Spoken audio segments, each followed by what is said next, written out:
Hello everyone, and okay, I'm not gonna do that. I'm not gonna do the accent thing, but whatever. Anyway, seeing how Halloween's upon us, I thought that I'd do a nice little review video on something that should get everyone into the spirit. Castlevania Bloodlines for the Sega Genesis / Mega Drive, also known in the UK as the New Generation. Suckers. Created by one of the gods of the Super Nintendo, Konami, this game is rather unique amongst the Castlevania series because, well, it ended up being the first and only game developed on the Sega Genesis. Now, that's pretty unique. Not to mention that it's also one of the more obscure games in the series. Despite its obscurity and the odd platform choice, this was a very special game in the series, and any die-hard fan will have had to have played this sooner or later. At least this way, no matter what side of the console war you were on, you still got a piece of this awesomeness. So without further ado, let's check this out. Bloodlines takes a pretty huge leap into the future, the 20th century to be exact. The year is 1917, shortly after the end of the First World War. Taking advantage of all the death and destruction caused by the war, a recently revived countess and long ago tried witch who goes by the name of Elizabeth Bartley decided that she was going to perform a nice little unholy ritual and revive her long-dead uncle, Dracula. Now it's up to two young vampire hunters to stop her and put an end to Dracula's reign of terror once and for all. These two heroes are John Morse and Eric Lecard. John is basically a descendant of the enchanted Belmont family from the series. Yeah, you remember those guys, right?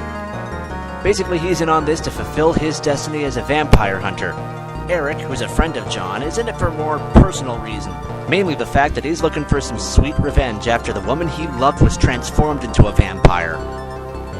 Their motivations might be a bit different, but the destination remains the same. Now, if I got this right, apparently the Castlevania series itself is supposed to be loosely based on the Dracula novel written by Bram Stoker, which itself was also adapted into a 16-bit game, and oh my god, is it bad. Maybe I'll look at it one of these days.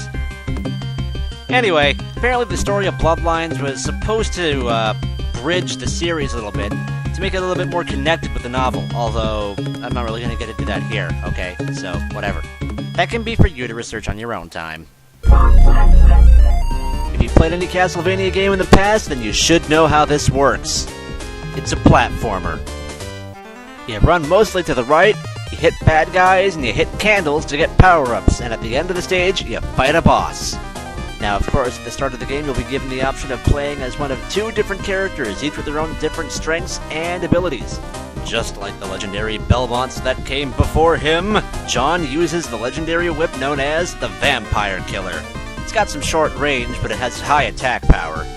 Unfortunately, unlike Vania 4, John can't whip upwards or diagonally. Well, he can whip diagonally, but he has to be in midair to do it. He can also swing on ceilings and platforms that are over his head, which kind of makes me wonder, when did that thing become magnetized? Then there's Eric, who can use his spear to attack upwards and diagonally while on the ground, but not while in midair. You can also hold down for a second and then hit jump, and you'll be able to do a cool long jump. Not only does it let him get to high places, but it's also a cool way of both dodging attacks and counter-attacking. Due to these special character-specific abilities, there are actually some parts in certain levels that one character can get to that the other can't. This adds some non-linearity to the game, as well as some replayability, which is good, because compared to some of the other games in the series, it's actually pretty short. Other games in the series, such as Super Castlevania 4 for the Super NES, had about 13 stages, where this one only has 6. A few things were done to make up for this, though. As well as the two different characters, the levels are also a bit longer, and near the midpoint of each level, you'll actually have to fight a sub-boss. Some of these guys are pretty easy, but some of them can also be really annoying. But, oh well, that's for you to find out, right? You know, looking at it now, maybe it's a good idea that they made the game short as it is. Because this password system is fucking ridiculous! I mean, look at this shit! Looks like some kind of a stripped-down hybrid between Turok 3's cheat system and Battleship. I feel like I gotta write down a diagram just to get this code jotted down instead of just, entering a regular alphanumeric code. Ugh, thank God for save states. Now, as you can totally tell from this video, I definitely prefer Eric, just because he controls a little bit better, and he's just really fun to play as. That's not to say that Jonathan's bad, it's just, I just don't like him as much. Gameplay is pretty easy to pick up here. You walk around with a D-pad, you can jump, you can use your weapon, and you can use an item that you have in your little thingy on the top of the screen. Unfortunately, you can only hold one item at a time, so you definitely gotta be selective on what you can use. Although there is only really 4 items that you can use in the game. You've got a throwable axe, some ground-burning holy water, and a boomerang, which used to be a cross in the earlier games, and I'm not really sure why they decided to change that, but oh well. Stuff like the floating Bible and the time-halting stopwatch aren't in this game, though, but it does make up for the next item that you can get. You can also get a special power-up, which allows each character to perform a character-specific super attack. As well as that, it also gives the weapon that they use a neat little elemental property. Beware, though. As soon as you get hit, you'll lose your element, and then you'll just be stuck with your regular old weapon and whatever item you had in beforehand. Every once in a while, you'll also come across this weird ball thing that'll make you invincible, as well as a mirror which will destroy every enemy on the screen. This was changed from the original series, by the way. It was something else before then. I think it was like a cross or something.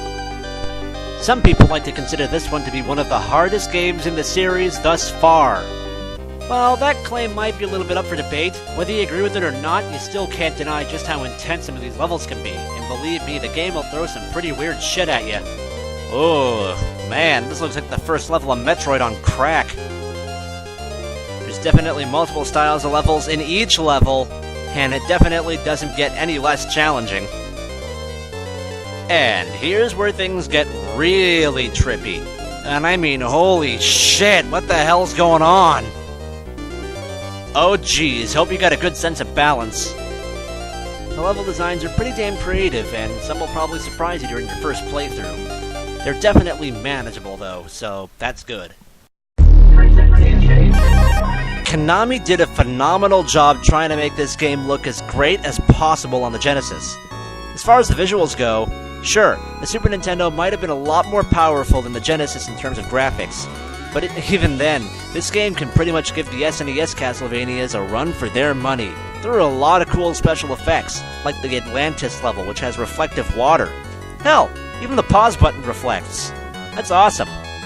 Following in the footsteps of the groundbreakingly successful Genesis port of Midway's Mortal Kombat, this was also one of the first games in the series to showcase animated blood. Yes, so much of it in fact that they actually had to censor it in Europe. And even then, the game still got a GA rating.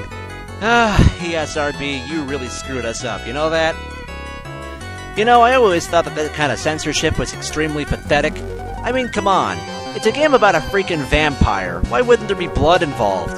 Not to mention that the same substance courses through our veins. Eventually we're all going to get ourselves cut or something, and we're going to see ourselves bleed. Oh my god, that's going to traumatize the hell out of little kids, isn't it? Ooh. Now, seriously, what's wrong with seeing some pixelated blood? It's a lot better than real blood. Besides the animated blood and the cool reflective water, it was just a really graphically intense game, and it definitely pushed the limits of the blast processor. Oh yes. And if the visuals don't get ya, then the soundtrack will. The Genesis isn't really the most well-known for groundbreaking soundtracks, but, you know, even those people gotta say that this is definitely a good piece of work. The audio pretty much puts the Sega's sound system into full overdrive. There are just so many cool sounds that the thing makes. Synthesized organs, harps, strings, and even the cool little drum beats. They're all pretty damn well done. And the best part of it all is, it was all composed by a girl. Now who says that women can't do extremely cool shit like that?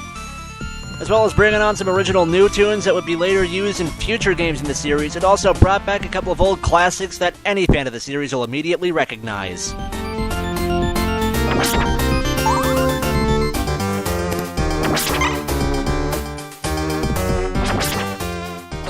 It might have been a little bit primitive compared to the standards that were set by the SNES, but it still sounded like Castlevania, and that's what counts. Besides, taking waveforms and making them sound like an instrument, and then putting it all together, that sounds like it's gotta take a lot of imagination. I mean, that's how it was back in the 8-bit days, only it was even more limited. This game is definitely a great one, and if you're a fan of the Castlevania series, then this is something that you definitely have to play sometime. Unfortunately, it's not available in the Wii's Virtual Console, or at least not here in North America, although you still should be able to pick it up somewhere. So, yeah, if you can, definitely check it out. These guys might not be Belmonts, but they're still badass.